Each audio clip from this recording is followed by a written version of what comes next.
नमस्ते दोस्तों, मेरे चैनल पर आपका स्वागत है। कृष्ण जन्माष्टमी की हार्दिक शुभकामनाएं।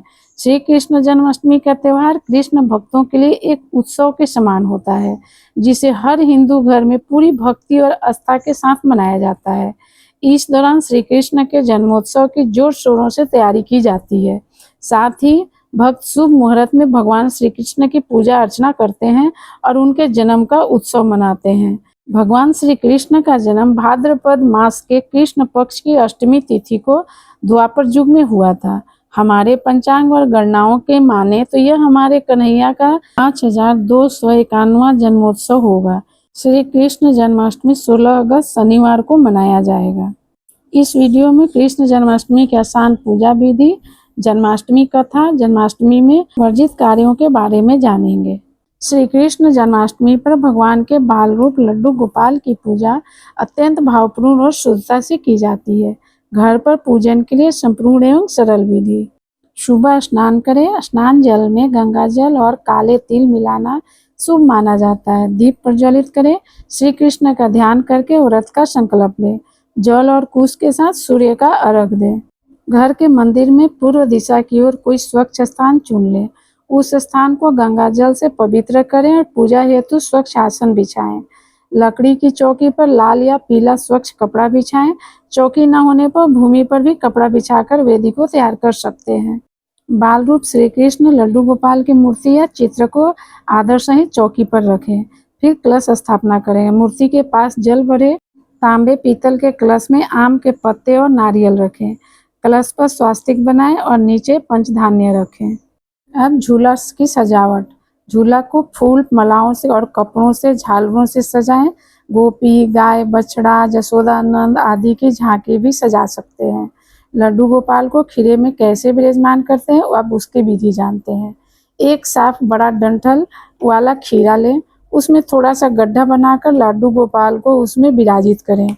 यह प्रतीकात्मक रूप से देव की मां का कोख मानी जाती है। खीरे को थाल में या वेदी के पास रखें। रात 12 बजे जन्म की प्रतीक्षा करें। जैसे ही 12 बजे शंख घंटी बजाएं, भजन गाएं और जय घोष करें। नंद के आनंद भयो, जय कन्हैया लाल की, हाथी गोपाल की, जय कन्हैया लाल की। खीरे के ऊपरी हिस्सों को काटें और भगवान को जन्म दें, यानी खीरे से बाहर निकालें। यह क्षण श्री कृष्ण के प्रकट्य का प्रतीक है। प्रकट हो जाते हैं। उसके बाद पंचामृत स्नान करेंगे। लड्डू गोपाल को पंचामृत में दूध, दही, घी, शहद, शक्कर से स्नान कराएं। फिर स्वच्छ जल से स्नान करा के पीले वस्त्र धारण कराएं। चंदन कुमकुम का तिलक लगाएं। मुकुट, मोरपंख, बांसुरी माला आदि से श्रृंगारित करें। झूले पर पुनः विराजित करें। पूजा स्थल पर अब सामग्री रखते हैं। चौकी पर पान का पत्ता, सुपारी, सिक्का रखें। घी का दीपक जलाएं, अगरबत्ती जलाएं, धूप जलाएं और भजन कीर्तन जन्मोत्सव करें। रात्रि 12 बजे के बाद भजन कीर्तन करें, झूला झुलाएं और जन्मोत्सव मनाएं। चंदन, अक्षत, पुष्प, तुलसी पत्र चढ़ाएं। माखन, मिश्री, पंजीरी, मौसमी फल, पंचामृत आदि का भोग लगाएं। उसके बाद आरती गाएं और प्रसाद वितरण करें। यदि संभव हो तो रात्रि जागरण करें और श्री कृष्ण की कथाएं, भजन, मंत्र, जाप आदि करें। व्रत के अगले दिन पारण सूर्योदय के बाद फलाहार या पंचामृत से करें। आज जन्माष्टमी के शुभ अवसर पर हम जानेंगे श्री कृष्ण के जन्म की सुंदर कथा। श्री कृष्ण के जन्म के पावन अवसर पर आप इस कथा को सुनकर उस अद्भुत एवं अलौकिक घटना को स्मरण करें। द्वापर युग की बात है। मथुरा के राजा कंस का महल किसी दुल्हन की तरह सजा हुआ था। पूरे नगर में चहल पहल थी और चारों ओर खुशी का माहौल था। यह अवसर था कंस की बहन देवकी के विवाह का। कंस एक क्रूर और अत्याचारी राजा था, लेकिन वह अपने बहन से अत्यंत प्रेम करता था। बड़ी धूमधाम से देवकी वासुदेव का विवाह संपन्न हुआ, लेकिन यह खुशियां कुछ ही पलों में मातम में बदल गया। विवाह के पश्चात एक आकाशवाणी हुई, जिसमें कहा गया देवकी का 8वां पुत्र ही कंस की मृत्यु का कारण बनेगा। इस आकाशवाणी से देवकी और वासुदेव की जिंदगी ही पूरी तरह बदल गई। कंस ने क्रोधित होकर वासुदेव को मारने का फैसला किया। देवकी यह देखकर घबरा गई और अपने पति के प्राणों की भीख मांगने लगी। कंस ने देवकी के आग्रह पर वासुदेव के प्राण छोड़ दिए और यह निश्चय किया कि वह एक-एक करके देवकी के सभी संतानों को हत्या कर देगा और इसके पश्चात उसने अपनी ही बहन को उसके पति के साथ कारागार में बंद कर दिया। कारागार में देवकी ने पहले पुत्र को जन्म दिया और कंस को जैसे ही यह बात पता चला, उसने देवकी से उस नन्हे बच्चे को छीन लिया और उसकी निर्मम रूप से हत्या कर दी। कंस का अत्याचार यहाँ पर ही नहीं रुका। उसने बेरहमी से देवकी के 7 संतान को दीवार पर फेंककर उनकी हत्या कर दी। देवकी और व्यासदेव बेबस होकर अपने ही संतानों की हत्या देखने को मजबूर थे। कुछ समय बाद देवकी की 8वीं संतान के जन्म का समय भी निकट आ रहा था। यह देखते हुए कंस ने कारागार में पहरेदार भी बढ़ा दिए। एक दिन भगवान विष्णु ने वासुदेव और देवकी को स्वप्न में दर्शन दिए और अपने मनुष्य अवतार में जन्म लेने की बात बताई। भगवान ने उन्हें यह भी कहा कि मेरे जन्म के बाद ही आप मुझे अपने मित्र नंद के यहाँ छोड़ आना, वहीं मेरा लालन पालन होगा। उस समय नंद के घर में भी नन्हे मेहमान का आगमन होने वाला था। जैसे ही अर्धरात्रि को कृष्ण का जन्म हुआ, उस कारागार के सभी पहरेदार गहरी नींद में सो गए और कारागार के द्वार अपने आप खुल गया। वासुदेव ने बाल गोपाल को टोकरी में रखा और गोकुल की ओर चल पड़े। रास्ते में भीषण वर्षा और उफनती यमुना के बीच जैसे ही वासुदेव टोकरी को अपने सिर पर रखकर आगे बढ़े, यमुना ने उनके लिए रास्ता बनाया और शेष नाग ने अपना फन फैलाकर बाल गोपाल और वासुदेव को तेज बारिश से रक्षा की।